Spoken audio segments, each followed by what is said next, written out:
Hello friends, life style channel में आपका स्वागत है। मध्य प्रदेश के सरकारी स्कूलों में अतिथि शिक्षकों की नियुक्ति शुरू हो गई है। 18 अक्टूबर से अतिथि शिक्षकों को ज्वाइनिंग लेटर मिलना शुरू हो गए हैं।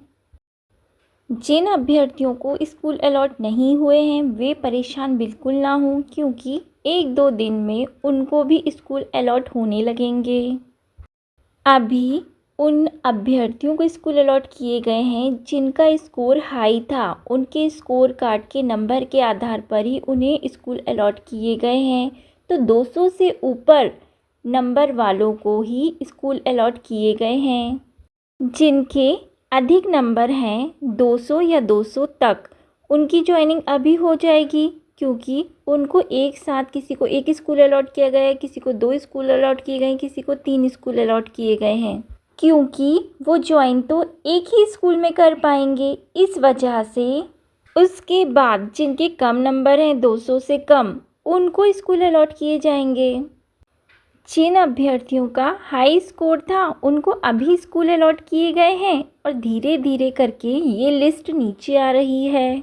अब जिन अभ्यर्थियों को स्कूल अलॉट हो चुका है उनके सामने भी ज्वाइनिंग करने में काफ़ी सारी समस्याओं का सामना करना पड़ रहा है।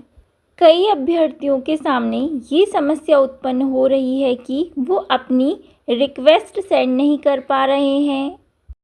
कुछ अतिथि शिक्षकों को जब वे ज्वाइनिंग रिक्वेस्ट सेंड करते हैं तो उन्हें जो ज्वाइनिंग की रिक्वेस्ट है वो सेंड नहीं हो पा रही है, एरर बताया जा रहा है और स्क्रीन पर ये मैसेज प्रदर्शित होता है कि आपके द्वारा पहले ही रिक्वेस्ट भेज दी गई है।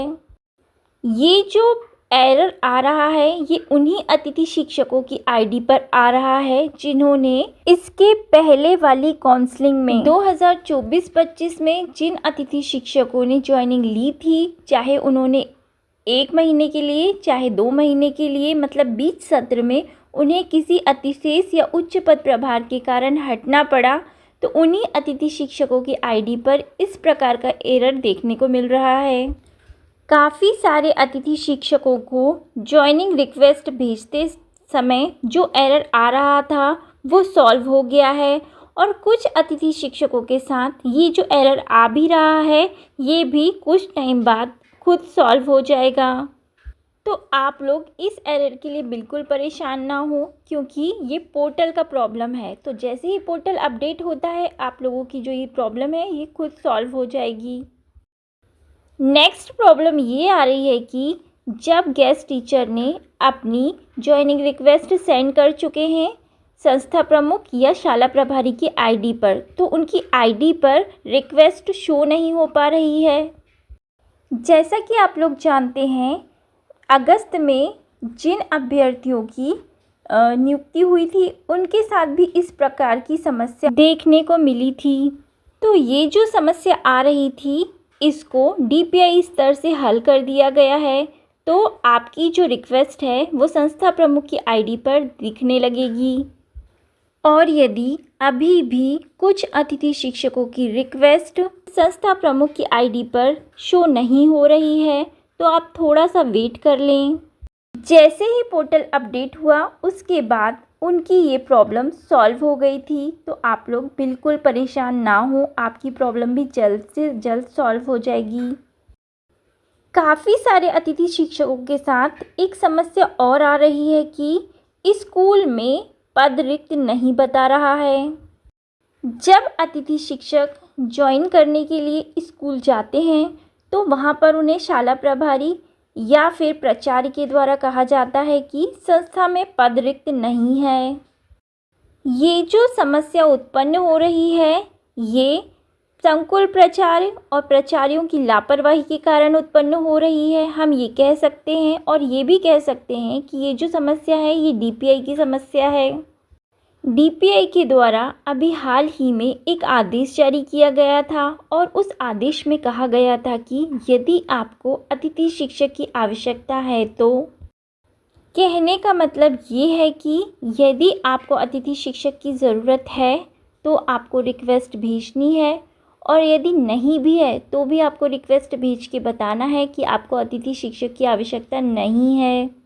मध्य प्रदेश के प्रत्येक ज़िले से वैकेंसी का वेरिफिकेशन करवाया गया था कि कहाँ पर अतिथि शिक्षक की आवश्यकता है और कहाँ पर नहीं है।